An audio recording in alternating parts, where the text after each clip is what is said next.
no puedo dejar de ocultar la emoción, la alegría, el reconocimiento por la oportunidad de poderme explayar sobre un tema tan hermoso y tan significativo como es hablar de las opciones educativas y sociales de Don Bosco en las memorias del oratorio de San Francisco de Sales. Hablar de este tema es relacionarnos con la vida y con la historia de Don Bosco, no para recordar y evocar su trayectoria en esta tierra, sino para tomar inspiración de ella y vivir la experiencia de nuestro compromiso actual en las mismas circunstancias que nos llevan a educar dentro de una sociedad que se encuentra en cambio y en transformación, al igual que la que vivió Don Bosco.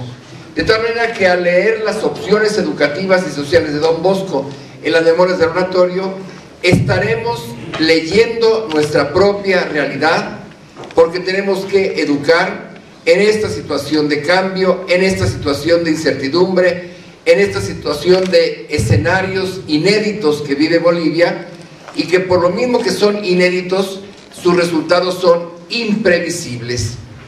Sabemos que lo que estamos viviendo en Bolivia no tiene lógica actualmente. La lógica es una secuencia argumentativa en donde puesta una premisa, sigue otra premisa, se saca una conclusión y se van enlazando los argumentos. Y las situaciones que estamos viviendo actualmente en Bolivia, repito, son imprevisibles y sin una lógica que esté llevando adelante lo que estamos viviendo. Quiere decir que vamos a estudiar los contextos sociales que condicionaron y permitieron a Don Bosco una praxis educativa. Entonces, estar viendo a Don Bosco actuar en Baldoco 1841 en adelante, y en concreto nuestra década 1846-1856 o 55, es envolvernos en las mismas dinámicas y leer con ojos de ahora lo que Don Bosco vivió en su tiempo. ¿Qué es lo que más caracteriza a Don Bosco cuando lo estudiamos en las memorias del oratorio? En primer lugar, vemos a un Don Bosco sensible ante las necesidades, ante los peligros que amenazan y acechan los jóvenes. Quiere decir que Don Bosco tenía una mirada perspicaz, una mirada intuitiva, una mirada que unía la sensibilidad de su corazón, que ya desde pequeño ve a los demás como el campo de trabajo en donde él tiene que trabajar. Quiere decir que Don Bosco constata y ve la realidad que tiene frente a sí. Es lo primero que tiene que llamarnos la atención, la sensibilidad de la mirada de Don Bosco. Cuando nos pusimos el antifaz, estuvimos haciendo ver que efectivamente hay una connotación especial bajo la cual Don Bosco ve la realidad que tiene frente a sí. La lectura del fragmento de las memorias del oratorio que estuvo presente en la oración nos hizo ver cómo describe él la realidad de las cárceles y la realidad de los jóvenes que salen de las cárceles, que quizás salen con buena intención, pero que no logran consolidar ninguno de sus esfuerzos. Y aparece ahí una frase que prácticamente determina el sistema preventivo. Quizá sí hubiera alguien, quizá sí pudieran encontrar un ambiente, etcétera. Y es lo que nos hace ver cómo Don Bosco, cuando constata y ve necesidades, también lo primero que hace es aconsejarse. Nunca Don Bosco resuelve algo solo, y no porque no tuviera capacidad de hacerlo, sino porque él siempre quiso buscar la voluntad de Dios en aquellos instrumentos que naturalmente Dios pone en nuestro camino para llevar adelante nuestras decisiones. Recuerden, en la segunda década o en la primera década, cuando se encuentra él en Chieri y tiene que hacer su opción vocacional, consulta y pregunta. Y no tiene a nadie más en ese momento que el amigo Comolo, y el amigo Comolo lo lanza con don Chinzano, al cual le escriben y del cual esperan una respuesta. Y don Bosco, el día que espera la respuesta, está en el altar de Nuestra Señora de las Gracias en la Catedral de Chieri, y ahí le llega la respuesta. Participa en una Eucaristía, por lo tanto le da un sentido sobrenatural a la consulta y lee la voluntad del Señor. Tienes que entrar al seminario, no tienes que entrar al convento de La Paz, porque ya lo había intuido don Bosco, en La Paz no encontrarás la paz. Por eso, cuando llegué yo hace 9 años a La Paz, le escribí al rector mayor, le dije: estoy en paz en La Paz. Bien, entonces don Bosco se aconseja.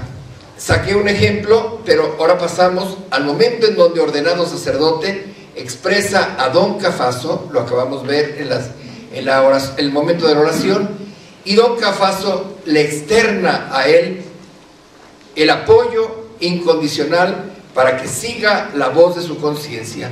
Y así, aunque haya circunstancias, no había espacio en la iglesia de San Francisco de Asís, perturbaba a los sacerdotes que estudiaban en el convento eclesiástico, perturbó a todos, hasta que tuvo su campo de los sueños, ¿verdad?, en la casita Finardi. Después de que se aconseja, don Bosco no se detiene, se lanza temerario, con iniciativa y creatividad, la misma iniciativa y creatividad que quiere don Bosco que tengamos nosotros hoy para ver necesidades, intuirlas y lanzarnos a resolverlas, con un enfoque siempre de salvación y rescate integral de los jóvenes. La fórmula de don Bosco, que la repite 100 veces en sus escritos, o más de 100 veces, y que siempre juega con el binomio felices en el tiempo, felices en la eternidad, buenos cristianos, honrados ciudadanos, siempre jugando con la dimensión temporal, histórica, y la dimensión trascendental, espiritual. Don Bosco vive una experiencia educativa, o sea, realiza lo que siempre hemos dicho respecto al sistema preventivo, que más que una teoría es una experiencia que se convierte en paradigma. Un paradigma es un punto de referencia, un ejemplo nos hace ver por dónde podemos caminar, y el paradigma y el ejemplo de don Bosco es multiplicable. Quiere decir que en cualquier parte del mundo donde se encuentren jóvenes, ahí es posible trabajar con la mentalidad, con el espíritu, con el estilo de don Bosco, y multiplicable en el tiempo, o sea, cercanos al tiempo de don Bosco, y multiplicable en el espacio. Por eso, en este momento, la congregación salesiana difundida en 132 naciones es una experiencia de multiplicación de un carisma. Hace unos días en Roma hubo un encuentro muy representativo de salesianos que trabajan en ambientes islámicos y maometanos. ¿Por qué? Porque el mismo sistema preventivo de don Bosco, aun cuando no pueda tener los contenidos evangelizadores propios en ambientes como el nuestro, sin embargo, en el ambiente islámico, en el ambiente maometano, debe encarnarse esta realidad. Y este encuentro salesiano de los que trabajan actualmente en ambientes islámicos y maometanos es importantísimo y un ejemplo de esta encarnación multiplicable del carisma de don Bosco en el tiempo y en el espacio. Para poder llegar a comprender las memorias del oratorio, yo quisiera detenerme, porque ya vi que también todo mundo trabajó en las tareas que nos asignaron y que todos hemos logrado entrar en la dinámica de estudiar nuestra tercera década y de explicitarla también aplicándola a nuestra realidad. Anoche me quedé leyendo todas las intervenciones de La Paz, Sucre, Santa Cruz Integrada, Norte, la separatista, Santa Cruz Ciudad Grande, Cochabamba. Y efectivamente nos damos cuenta que todos hemos tenido ya un panorama completo de las memorias del oratorio. y ayudarles en este momento a entender muchas cosas de esas memorias del oratorio es lo que me propongo en esta primera parte de mi intervención. Don Bosco tiene una característica formidable, que es un Don Bosco escritor. Don Bosco tiene, y en el año 77-78, por iniciativa de don Viganó, el Instituto Histórico Salesiano, recientemente fundado, publicó acumuladas en volúmenes todas las obras impresas de Don Bosco, y salieron 38 volúmenes. Y en cada volumen hay como 10 o 15 o 20 pequeñas obras de Don Bosco, porque en realidad las obras de Don Bosco eran muy cortas, porque eran todas de divulgación.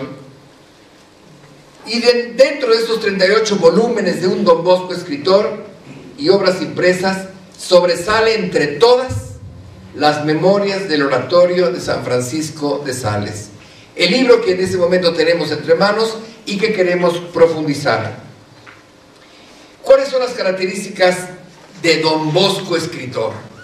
O sea, voy a hablar en primer lugar del Don Bosco escritor en general, y luego este Don Bosco escritor, cómo se refleja en las memorias del oratorio. Lo primero que hay que decir es que Don Bosco escribe estas memorias y las redacta entre 1873 y 1875, en donde se lanza a escribir,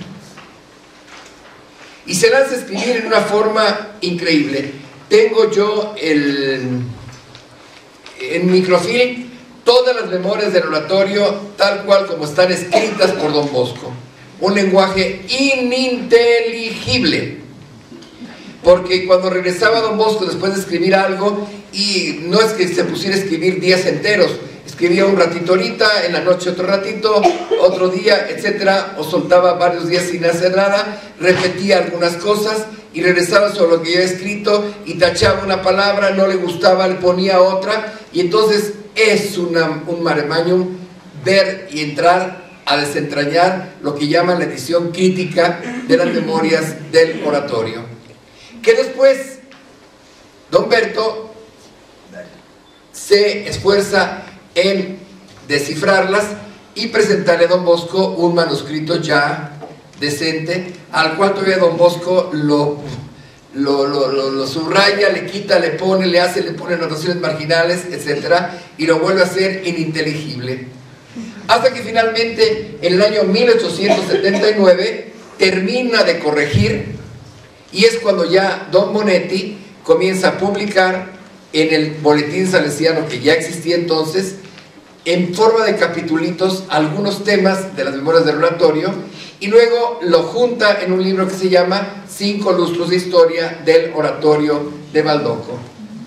Bien, regreso a la circunstancia de la composición de las memorias del oratorio. Don Bosco tiene de edad entre 58 a 68 años de edad. El padre inspector acaba de cumplir 60, entonces es la edad ideal para que escriba sus memorias de la Bien, esto es bien importante porque es la relectura que Don Bosco hace de su propia vida, y esa relectura lleva a Don Bosco a seleccionar acontecimientos, circunstancias que a él le interesa evidenciar. Lo que no le interesa evidenciar, Don Bosco lo deja a un lado y no lo pone, que después Don Lemoine y los autores de las memorias biográficas buscan y tienen elementos y entonces completan, y llegamos a tener también un Don Bosco, también llamemos anecdótico, que vino a acompañar siempre, ¿verdad?, este Don Bosco histórico. Ahora pasamos a determinar las circunstancias con las cuales Don Bosco redacta estas memorias del oratorio. En 1858, Don Bosco había tenido su primer encuentro con el Papa Pío IX, juntamente con Don Rúa Clerguito, que fue con él a Roma. Don Bosco platica con el Papa se interesa por Don Bosco, y en ese interés por don Bosco le dice a él: don Bosco, yo le pido que usted escriba todo lo que tenga de sobrenatural en su vida, de lo que me ha estado platicando en este momento. Pasa el tiempo, vuelve a ir don Bosco a Roma, se vuelve a encontrar con el Papa Pío IX, el Papa le pregunta y no lo ha cumplido don Bosco. Y más adelante, ya estamos en 1873, vuelve a estar el Papa don Bosco con el Papa Pío IX, y el Papa le pregunta de nuevo por lo que le había pedido que escriba. Don Bosco no lo ha escrito, y entonces el Papa se lo da por obediencia. Y eso lo dice don Bosco explícitamente en los primerísimos renglones de las memorias del oratorio. Escribo porque respondo a un mandato, ¿verdad? Entonces, responde a un compromiso que tiene don Bosco con el Papa Pío IX. Segundo, don Bosco tiene presentes sus queridísimos hijos salesianos. O sea, que don Bosco tiene destinatarios inmediatos de estas memorias del oratorio. Y así como las lecturas católicas estaban hechas para difundirse entre el pueblo fiel, entre los devotos y para sostener la fe de los cristianos y de los creyentes, en este caso las memorias son para sus queridísimos hijos salesianos, a quienes se está transmitiendo un patrimonio familiar e íntimo. Y es esta intimidad la que lleva a don Bosco a pedir que sus memorias sean exclusivas para los salesianos y que no se publiquen estas memorias, ¿verdad? Quiere dar a conocer que él no quiere que esto sea visto, que pierda la discrecionalidad y que cualquier persona al leerlo se ponga a decir: mira cómo era don Bosco, ¿verdad? Don Bosco habla un parrafito, no lo puse aquí, cuando dice: muchas veces tendré que hablar de mí mismo y lo haré de tal manera que me complazco en lo que estoy escribiendo. Y eso como que pudiera saber algún día a vanagloria o a quererse poner en evidencia. Cuando estuve haciendo la tesis de doctorado con don Aldo Giraudo, me puse a leer las memorias del oratorio de cabo a rabo y seleccionando los textos que yo le llamaba los textos del self. Los americanos en cuestión de psicología hablan del self-conscious, alguien que tiene conciencia de sí mismo y que la manifiesta, ¿verdad? Y don Bosco, no una, ni 10, ni 15, ni 20, ni 30, ni 60, muchísimas veces en las memorias habla en una forma extraordinariamente hermosa de sí mismo. Todos me seguían, era yo el centro, estaba en Chieri, me buscaban, las mamás querían que yo les diera clases a sus hijos, etcétera, me rodeaban los niños, ¿verdad? Daba clase de música, yo que nunca había estudiado música, era el mejor maestro, etcétera. Frases bien hermosas que hablan de una autoconciencia de don Bosco hermosísima. Y esto es a lo que podemos llamar intimidad, que no podía convertirse en indiscreción. Por eso las memorias del oratorio tardaron tanto en publicarse como tal, hasta que don Cheria recibe la orden de don Ricaldone, y en el 46, canonizado don Bosco, sale a la luz la primera edición de las memorias del oratorio, que fue vista con mucha indiferencia en todo el mundo salesiano en aquel tiempo.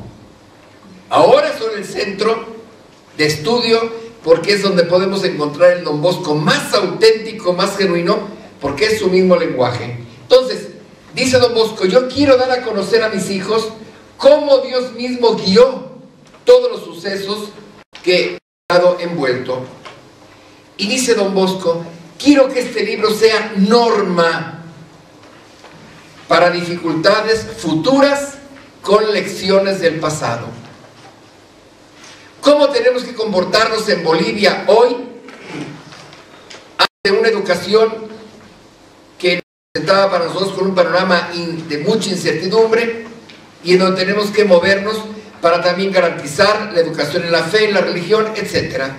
Lecciones del pasado para dificultades futuras. ¿Cómo tenemos que comportarnos si llega una autoridad y nos quiere cerrar un colegio?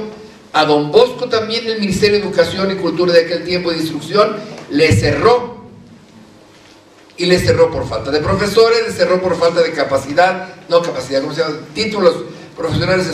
Lo mismo que puede llegar a suceder cuando a una hija de María Auxiliadora no le permiten ser directora porque los puntos le faltaron 3 para calificar, ¿verdad? Y ni modo, ahorita un laico tiene que estar en su lugar, etcétera, salvo que venga la mano por debajito y entonces ya pasa su expediente para arriba y finalmente las hijas de María Auxiliadora quedaron de directoras de sus propias obras, ¿verdad? Que también es legítimo y lo hacía don Bosco. Y luego dice don Bosco una frase muy hermosa: quiero que sirva para entretenimiento de mis hijos cuando ya no esté yo con ellos. O sea, que nos queda también como unas narraciones, ¿verdad?, que son extraordinariamente bellas por la frescura de su lenguaje y por todo. Quiere decir que también don Bosco vive la fascinación y el atractivo para narrar su propia vida. Don Aldo Giraudo ha hecho todo un estudio que se llama La Pedagogía de la Narración y está en este libro, que es una edición crítica muy especializada de las Memorias del Oratorio, en donde don Aldo Giraudo, juntamente con don José Manuel Preyeso, 2 investigadores de don Bosco, que son en cierta forma en este momento continuadores de don Stella Piero, que ya murió, de don Pietro Braido, que está ancianísimo, ¿verdad?, y que recogen los 50 años de estudios de don Stella y que nos siguen ahorita actualizando. Aldo Giraudo es el promotor de la publicación de los libros de Artur Lenti, que después Juan José Bartolomé y una comisión que puso el rector mayor los ha venido publicando. Bien, quiere decir que don Bosco vive la fascinación y el atractivo por la pedagogía de la narración. Don Bosco enseña narrando. Don Bosco, hablando de sí mismo, nos está diciendo o dando estas lecciones. No olvidemos que don Bosco es hijo de una cultura campesina. Una cultura campesina en el norte de Italia, en el Piemonte, en donde el invierno es crudo y fuerte, en donde la nieve llega a tener 60 centímetros, en donde no pueden salir al campo y en donde toda la vida en el invierno se lleva a cabo, ¿dónde? En la casa, en la cocina, en donde se la pasan narrando. Y esa tradición oral que se vivía en el Piamonte en ese tiempo es la que don Bosco tiene y la que expresa. Don Bosco es un campesino, hijo de campesinos, que después se levanta enormemente, pero su cultura es campesina oral. Expresa los grandes valores de la fe en la narración de intervenciones extraordinarias de Dios. Por eso también la sencillez evangélica, digamos, entre comillas, de las Memorias del Oratorio, es una sencillez evangélica en donde alabamos a Jesús, porque sus parábolas son con elementos tan sencillos: la mostaza, la semilla, la cosecha, la vid, el pastor, etc. Y también don Bosco, de elementos muy sencillos, nos entrega situaciones de mensaje muy grande. Don Bosco utiliza todos los secretos de un buen narrador. ¿Qué hace don Bosco? Provocar la fantasía y la inteligencia. Fantasía. Eran tiempos en que no había televisión ni teníamos impresos de dibujos como los tenemos ahora, animados, etc. Y entonces la fantasía se entusiasmaba o se motivaba a través de relatos, de narraciones. ¿Qué hace don Bosco en sus Memorias del Oratorio? Caracteriza con eficacia los diversos personajes, en bien y en mal. Cuando quiere hablar de una bruja, verá, habla de la mamá de Jonás. ¿Pero por qué? Porque sabía que la traía con los judíos, entonces, etc. Que contrasta, como decía un psicoanalista que estudió a don Bosco, que qué raro que hablara de una mamá bruja, de un joven que describía a Jonás como un joven prestante, como un David, como si fuera entonces, ¿cómo es posible si el fruto da los árboles, no? Entonces, un joven apuesto, gallardo, etcétera, no podía venirse.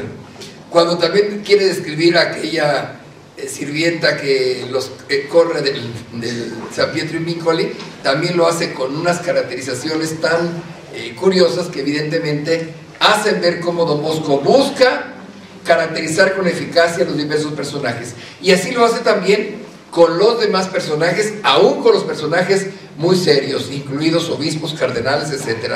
En este caso no habla de cardenales porque todavía no iba a Roma. Evoca situaciones y estados de ánimo.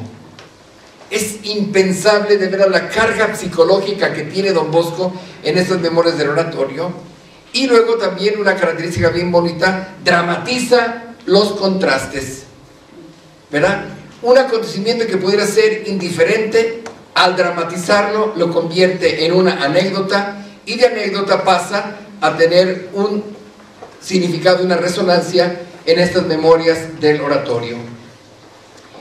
¿Qué hace Don Bosco en las memorias del oratorio? Construye tramas que mantienen la atención de los oyentes. Hay momentos en los cuales en las lecturas, en las memorias, los diálogos son puestos en una forma muy corta. Todo lo que dialoga con Bartolomé Garelli, el diálogo con la marquesa Barolo cuando le enfrenta para dejar el oratorio, diálogos también con Don Cafaso, diálogos de índole vocacional. Don Bosco los presenta manteniendo siempre la atención de los jóvenes. El diálogo con el señor Pinardi, el oratorio, ¿verdad? Que Don Bosco 2 o 3 veces lo narra, aplicándolo también en otra ocasión. Hay un capítulo muy hermoso de Don Piero Stella, en un libro que publicó en una editorial completamente ajena a cuestiones católicas, una editorial Il Mulino allá en Italia, laica completamente, donde publicó una obra Don Bosco, y le dedica un capítulo Don Stella a decir Don Bosco e la magia del linguaggio, la magia del lenguaje.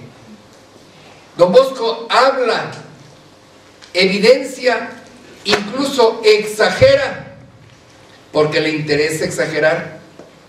Y cuando en una ocasión le hicieron notar a Don Bosco, ay, Don Bosco, achíquele, bájele, etcétera, dice Don Bosco, no. En la literatura hay una figura literaria que se llama la hipérbole. Y la hipérbole es una figura legítima en donde consiste en exagerar algo para evidenciarlo. Entonces, así podemos entender muchos números que Don Bosco utiliza también en las memorias del oratorio, y que confrontados con la realidad tienen que ser un poco como cuando el padre Longo hablaba de la Universidad Salesiana, ¿verdad? En donde yo estaba en Roma en el 2003 y hablaba de 3.500 estudiantes, como si hace 4 años la fundó el padre Bertoluso y no tenía más que 400, 3.500, achíquele, padre, achíquele. No, sí hay 3.500. Bien, entonces, Don Bosco utiliza la magia del lenguaje para iluminar la mente y tocar el corazón. Cuando también me tocó estudiar y meterme a todas las cartas de Don Bosco, en tiempos de Don Cheria eran 2.000 cartas, Don Moto ahorita lleva publicadas cerca de 6.000, y se tienen 20.000 cartas de Don Bosco, ¿verdad? Don Bosco también en sus cartas usa un lenguaje hermosísimo, habla con el corazón y de veras inspira una ternura. Con mayor razón también aquí en las memorias del oratorio quiere tocar el corazón, implica a sus lectores y oyentes en los valores que pretende inculcar. No narra por narrar, al narrar pretende una reacción del lector de estas memorias del oratorio, y esto es a lo que llamamos la pedagogía de la narración. Don Bosco se autodefine en esos textos que les mencionaba como hábil narrador, y lo digo con sus propias palabras. Lo que los reunía a mi alrededor y los atrajo hasta la locura fueron los cuentos que con ellos hacía. Esta es la autodefinición de Don Bosco, hábil narrador. Bien, por eso cuando Don Bosco habla de un oratorio itinerante y finalmente habla de un oratorio estable, hablamos casi como si fuera un paso por el desierto en un éxodo y una llegada a una tierra prometida. Quiere decir que Baldoco, y estoy hablando de la tercera década, se nos presenta a nosotros, después del oratorio itinerante, como la tierra prometida, y queda vinculado con el lugar de los sueños. Y de hecho, si vemos la casita Pinardi, donde se encuentra en este momento, y vemos la capillita donde se encuentra en el sótano de la Basílica de María Auxiliadora, lo que se llama la capillita de la aparición de María o del campo de los sueños, vemos cuando don Bosco decía: y puso la Virgen sus pies sobre este lugar, en donde fueron martirizados Solutor, Aventor y Octavio de la Legión Tebea. Y ese lugar estaba lejísimos de donde está, bueno, de donde estaba la casita Pinardi. Ahora ya está todo integrado y forma toda la parte de la ciudadela de Baldoco, pero inimaginable pensar que de la casita Pinardi pudiera un día realizarse la adquisición de ese campo de los sueños. Y en ese lugar de los sueños es donde don Bosco lee por primera vez aquella frase: esta es mi casa, de aquí saldrá mi gloria. No es una frase indiferente, es la frase que hace ver esta tierra prometida convertida en la tierra que emana leche y miel, en la tierra que posteriormente va a permitir la irradiación de este carisma a todo el mundo, ¿verdad? Y domus mea inde gloria mea. Por eso la Basílica de María Auxiliadora en La Paz es para nosotros el domus mea inde gloria mea. Es el lugar de donde se irradia posteriormente, ¿verdad?, toda la devoción a María Auxiliadora y la obra salesiana. Bien, en las memorias del oratorio, si nos fijamos bien, don Bosco es simultáneamente narrador y es simultáneamente protagonista. Es lo que hace el lenguaje autobiográfico. Es un personaje de la historia junto con sus jóvenes destinatarios. O sea, don Bosco tiene la narración en la que envuelve a los jóvenes, los hace también a ellos protagonistas, y todas las personas que aparecen en las memorias del oratorio tienen y ocupan un rol muy especial. Pensemos que cuando don Bosco se ordenó sacerdote, y es una tradición muy hermosa que la solemos tener cuando la captamos como vinculada con don Bosco, que el sacerdote en el momento de ordenarse pide una gracia al Señor, y esa gracia el Señor está dispuesto a concederla, ¿verdad?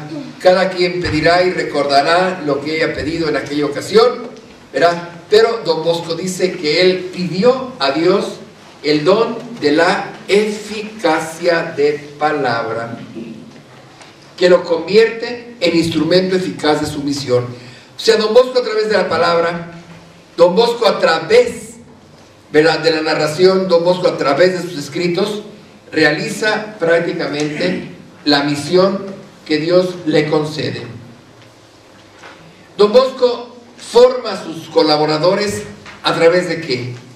De narraciones, de buenas noches, de sueños, de homilías, de catequesis, de croniquitas, de conferencias, en las que él evoca su recorrido vocacional.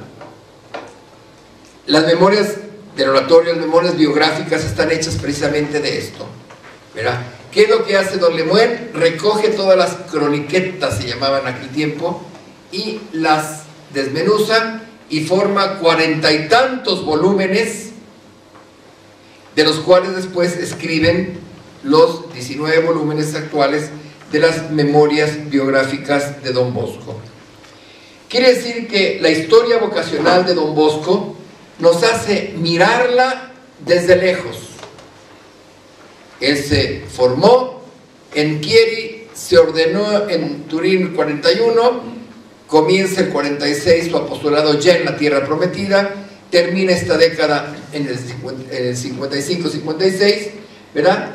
Esa mirada desde lejos nos llega ahora en el presente y se proyecta en el futuro, que es en donde van a conservar siempre una validez y una actualidad muy grande estas memorias del oratorio. Quiere decir que don Bosco en estas memorias del oratorio nos presenta un itinerario evolutivo. La realidad que vive don Bosco no es una realidad estática, ni que una vez posicionado de Baldoco ahí se queda quieto y tranquilo. Don Bosco evoluciona. Don Bosco se caracteriza por la creatividad, que es la tercera década donde de veras explota esa creatividad. Don Bosco tiene una intencionalidad en su mente que la plasma posteriormente en realizaciones. Y todo eso lo hace a partir de su radicación en Baldoco. Usé de adrede esta palabra para decir echó raíces en Baldoco. Ya don Bosco había dicho, cuando se los mandaban de los Molinos al San Pietro in Vincoli y de allá al Prato Filippi, decía, si la col no es trasplantada, no produce, entonces hay que trasplantarla. Pero una vez trasplantada, don Bosco se radica en Baldoco, y ahí es en donde esas raíces son las que nos narran las memorias del oratorio de San Francisco de Sales. La trama de las memorias del oratorio es una trama eminentemente descriptiva, vivida, entrelazando recuerdos, vicisitudes, emociones, sensaciones. Lo hemos leído todos, lo hemos estudiado todos y hemos detectado efectivamente que en ese sentido el documento es significativo por la intensidad simbólica y operativa que nos está manifestando. Todo lo que se lleva a cabo en el oratorio es símbolo, y a la vez todo lo que se realiza en el oratorio significa, ¿verdad?, un compromiso de acción para el futuro. En este itinerario del oratorio de don Bosco, nosotros estamos viendo, y aquí voy a comenzar a hacer una serie de diapositivas en donde pongo desde hasta, de esto que realiza a lo siguiente que ejecuta. Entonces, el itinerario de don Bosco es desde la experiencia de un oratorio ambulante a la consolidación y estabilización de un oratorio en Baldoco. La evolución de las memorias del oratorio nos hablan de una catequesis inicial que tiene don Bosco con Bartolomé Garelli, ¿verdad?, en donde él dice, la obra del oratorio es un catecismo. Juanito Bosco no podía tener mucho campo para jugar, y él mismo inventa los juegos a través del saltimbanqui. Entonces don Bosco saltimbanqui crea el clima de juego y hace que su casita de Ibequi se convirtiera en patio. Y luego, él que había ido a Castelnuovo 5 kilómetros caminando para oír el sermón, se lo traía, no había grabador en aquellos tiempos, ¿verdad?, lo retenía mentalmente y luego explicaba con el sermón que había oído en Castelnuovo y daba la palabra de Dios. Instruye con la catequesis dominical, convirtiendo esa reunión en escuela, y luego rezaba con ellos el rosario y convertía esto en iglesia con las oraciones del buen cristiano.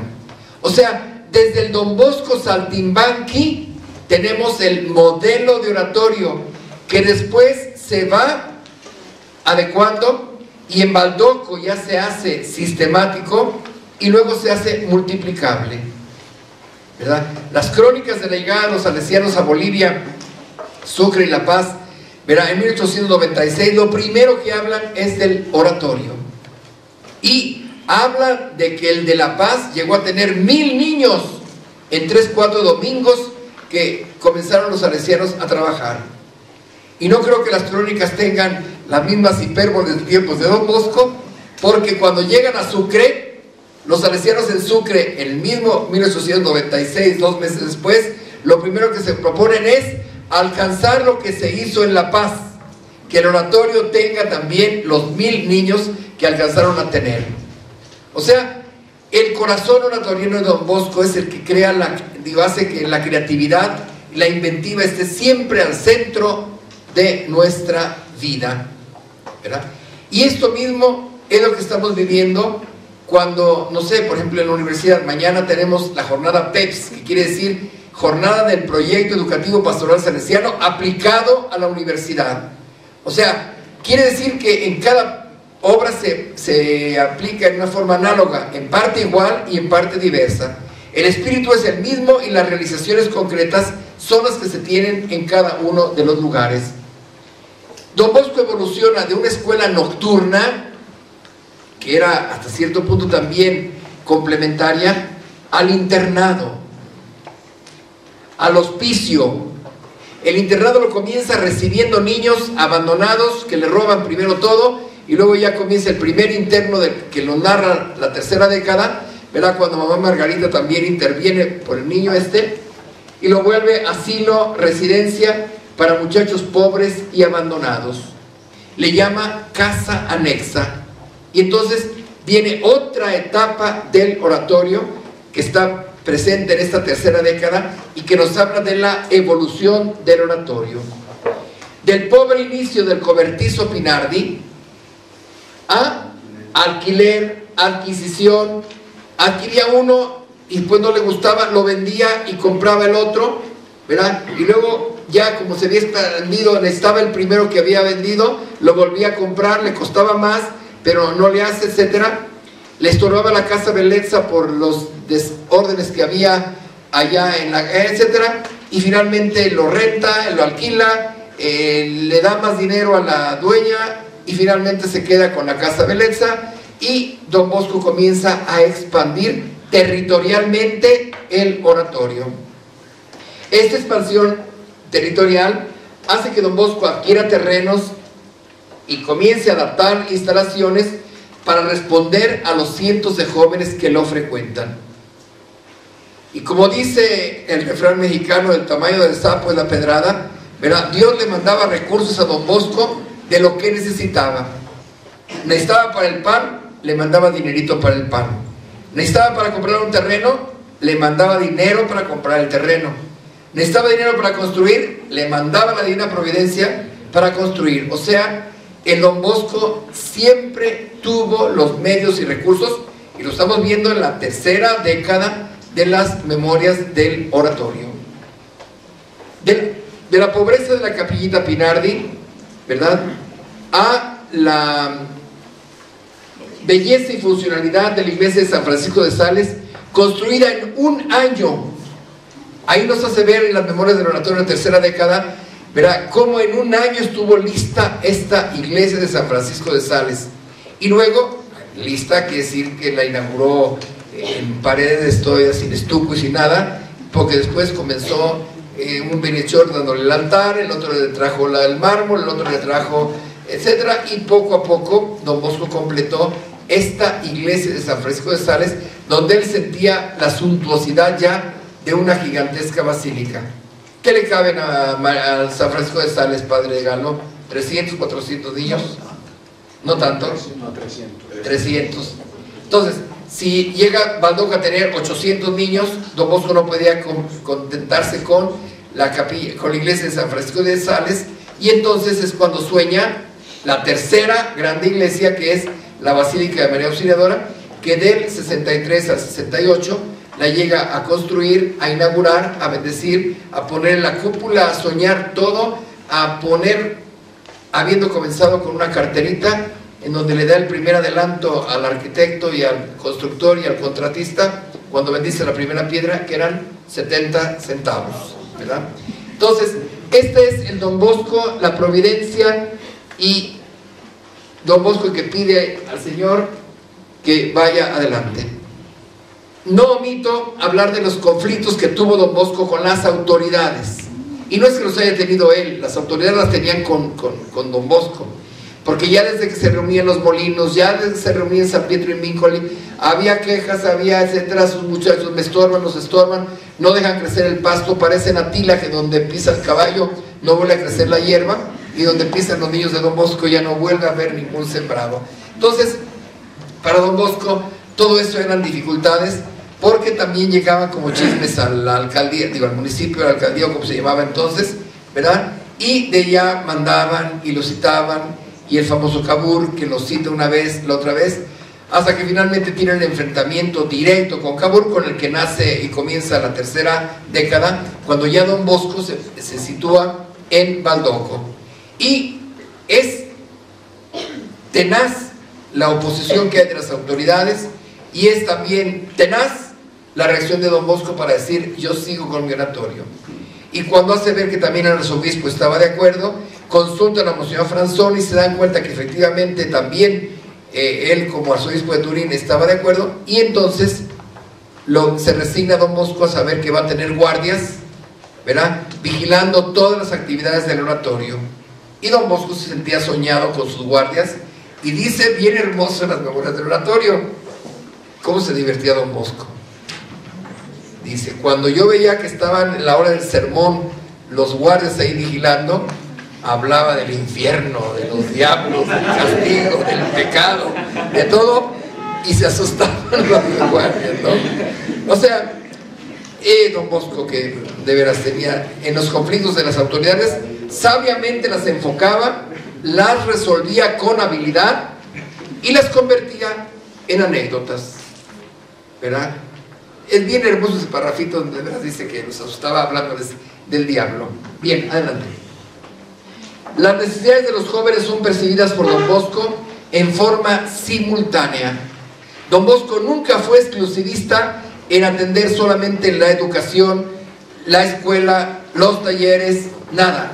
Es simultáneo todo el compromiso que tiene don Bosco con todo lo que está haciendo.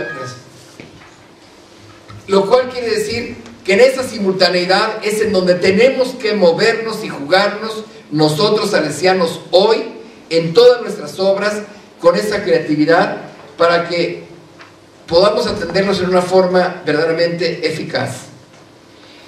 Es la razón por la cual esa simultaneidad lleva a don Bosco a pensar en el techo, en la casa, el vestido, alimento, estudios, vida espiritual, escuela, talleres, ambientes, herramientas, maestros, asistentes. Asusta realmente, y con una naturalidad enorme, que don Bosco lo plasma en las memorias del oratorio.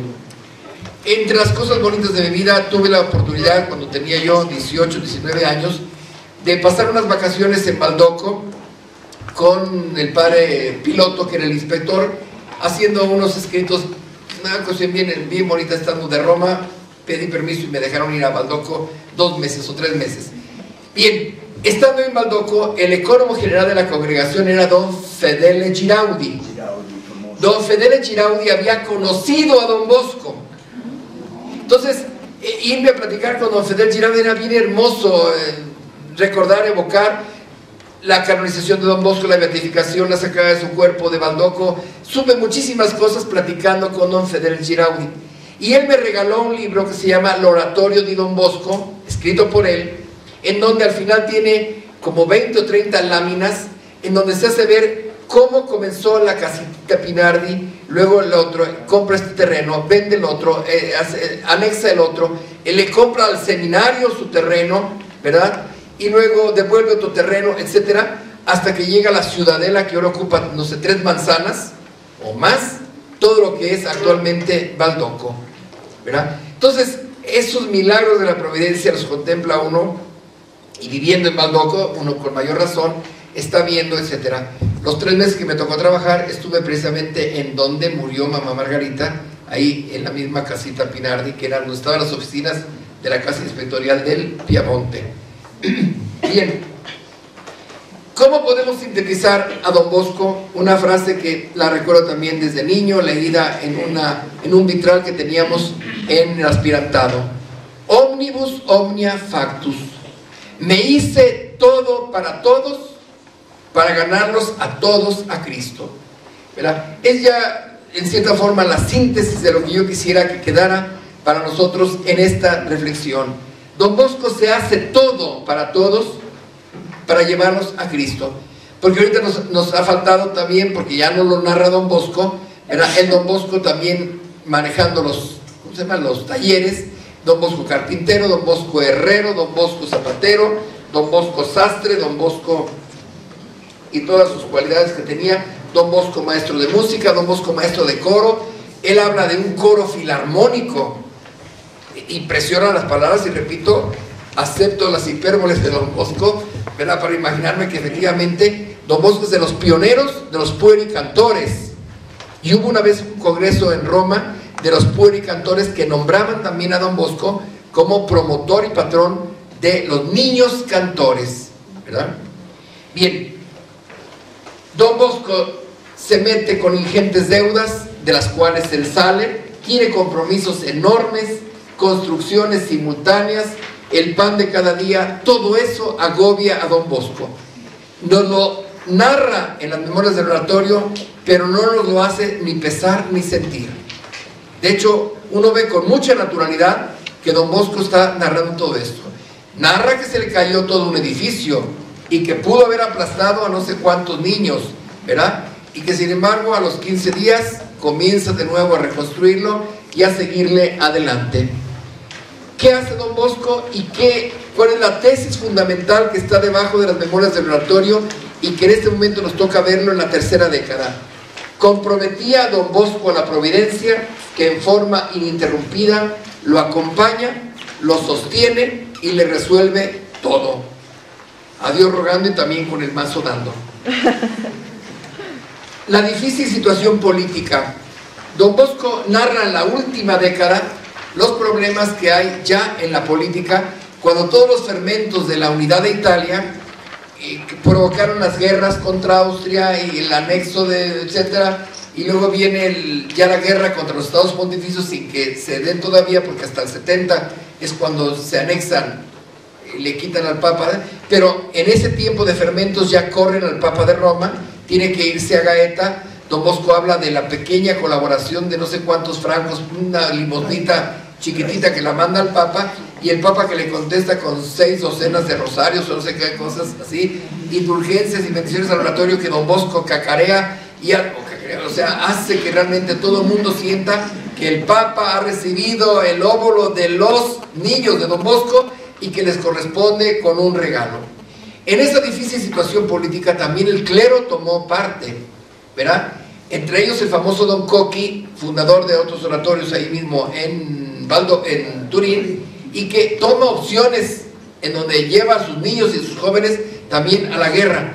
Y Don Bosco se sustrae a todo asunto político. Como digo aquí, no por indiferencia. La difícil situación política de fermentos, polarizaciones, guerras y declaraciones encuentran a un Don Bosco neutral, no por indiferencia, sino comprometido con las necesidades imperiosas de sus jóvenes. Si a duras penas podía pensar en lo que tenía entre manos, menos podía ponerse a pensar, ¿verdad?, en opciones políticas o en estar haciendo declaraciones, etc. La película de Don Bosco nos hace ver cómo lo persiguieron y cómo le meten también hasta zancadillas, ¿verdad?, haciéndole publicar en sus mismas imprentas folletos y panfletos que eran contrarios a la cuestión política. Don Bosco, escritor. Don Bosco termina sus memorias del oratorio en una forma abrupta, y eso lo dice Aldo Giraudo. Dice: una obra de esta naturaleza no puede tener un final tan raro y tan cortante y tan seco como el que tiene.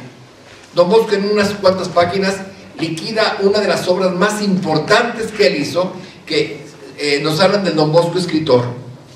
Don Bosco ve que hay muchos peligros y que hay riesgos y que la fe del pueblo se encuentra sometida a una presión muy grande de los valdenses, de los protestantes, de los jansenistas, etc. Y entonces Don Bosco dice: no, el pueblo también necesita sostener su fe.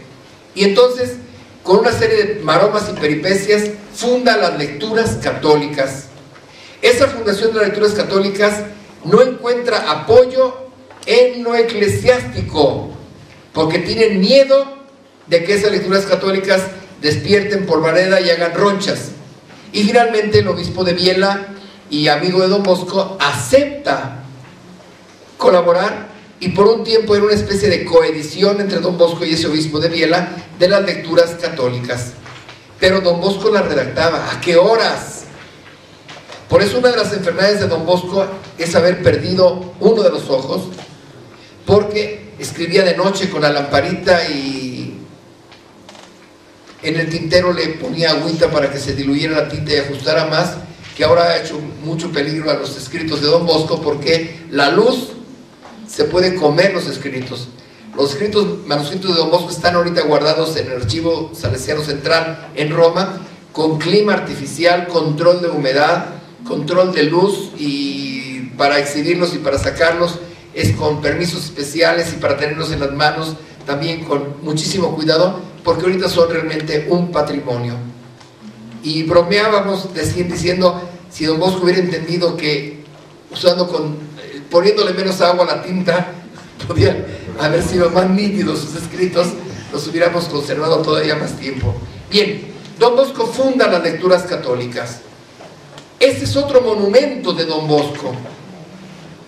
El patrimonio cultural que don Bosco adquirió en el seminario, simplemente leyendo en las mañanas, haciendo rápido su limpieza y poniéndose a leer de todo, historia sagrada, vidas de los santos, etc., hacen que don Bosco tenga una cultura universal, agiográfica, digamos teológica en ese sentido, histórica, que lo llevan a escribir historias de Italia, historia de la iglesia, etcétera, ¿verdad? También a cometer sus errorcillos, porque le pusieron un libro sobre San Pedro cuestionado y con una guerra especial. Bien, pero las lecturas católicas en 1853, cuando está construyendo, cuando está fundando, cuando está haciendo los talleres, es admirable y extraordinario. Y aquí sí, para quitarnos de veras el sombrero, viendo la versatilidad del don Bosco escritor. Le urgía a él contrarrestar la influencia protestante, y es la razón por la cual, cuando comienza a publicar las lecturas católicas, la lucha contra los protestantes se vuelve una lucha frontal.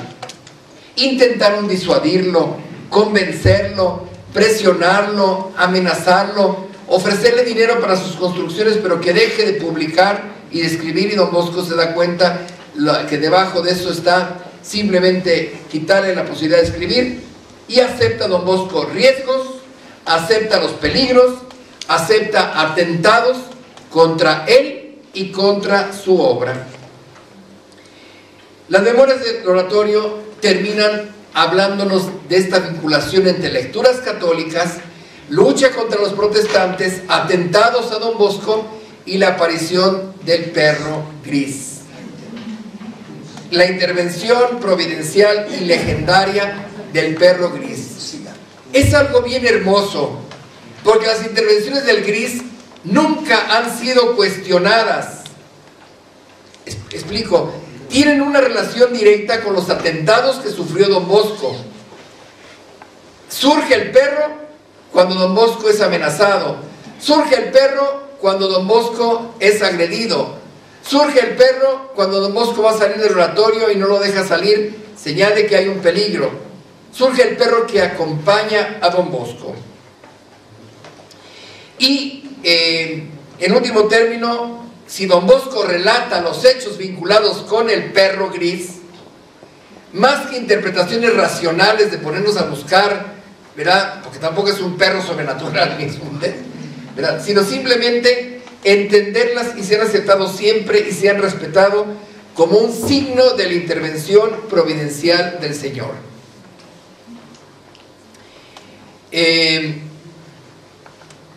Don Bosco narra que la última vez que apareció el perro fue en Casa Molia, cuando fue una vez allá, y ahí termina las memorias del oratorio, ¿verdad?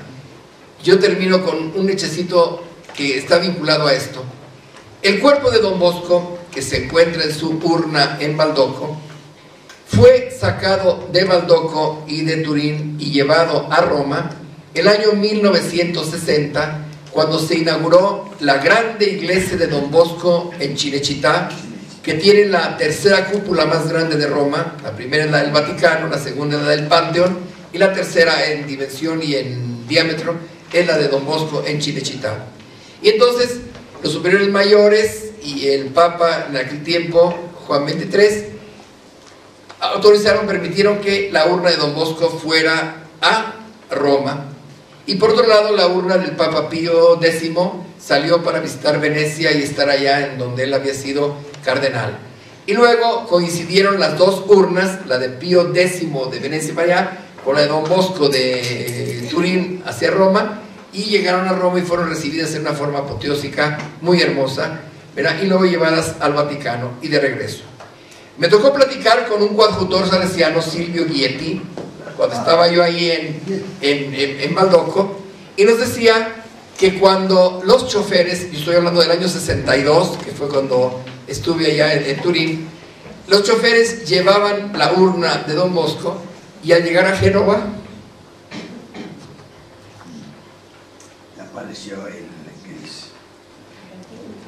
apareció un perro que fue acompañando la urna de Don Bosco, ¿no? Cierto, no cierto, imaginario, no imaginario, y por largo trecho el perro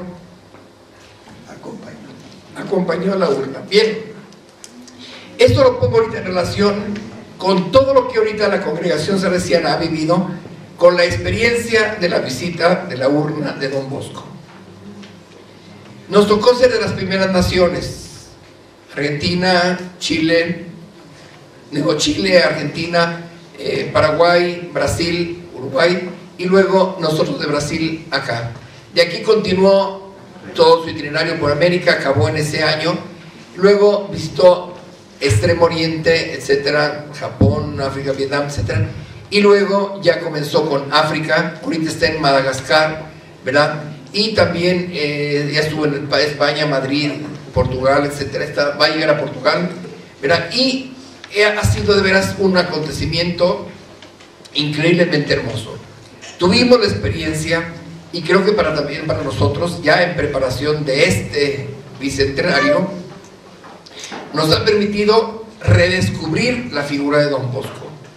Yo creo que fue una iniciativa del rector mayor extraordinariamente original, que ha llevado también gastos enormes por los traslados de avión, por los preparativos, por los materiales, por todo, pero que nos están permitiendo que efectivamente Don Bosco realice ahora con sus restos mortales y con sus reliquias lo que no pudo realizar cuando él estuvo vivo. Por eso estas intervenciones del GRIS, repito, son aceptadas como intervenciones de orden providencial del Señor, sin darle más significado ni valor, ni considerarlas con sentido sobrenatural, sino simplemente como hechos que en este momento los tenemos. ¿Por qué a todos fascinan ahora las memorias del oratorio? Porque nos narran una historia que sigue cautivando a salesianos y jóvenes, a lectores sencillos y a estudiosos críticos, ¿verdad? Es un libro que, puesto en las manos de cualquier miembro de la familia salesiana, emociona y entusiasma, como lo hemos hecho nosotros, que en este momento estamos sintetizando el esfuerzo de toda una inspectoría. He aquí la Basílica de María Auxiliadora de Turín. Esta es mi casa, de aquí saldrá mi gloria. En esta esquina, aquí está la imagen que suele acompañar la procesión de María Auxiliadora por las calles de Turín, una procesión magnífica, increíble. De este lado está el altar de San José, María Auxiliadora, hermosísima, bella, la basílica esplendorosa, la cava, María Mazzarello está en este lado, junto al de Don Bosco, la de Domingo Sabio está de este otro lado, y la capilla de las reliquias está todavía más para acá. El sótano de María Auxiliadora es toda la de Atma y de, no del el Museo de María Auxiliadora, de la devoción, etcétera. Es una basílica espléndida, increíblemente hermosa. Llega uno, se conmueve de veras de sentirse envuelto. Esta es mi casa, de aquí saldrá mi gloria. Bien, pues muchas gracias.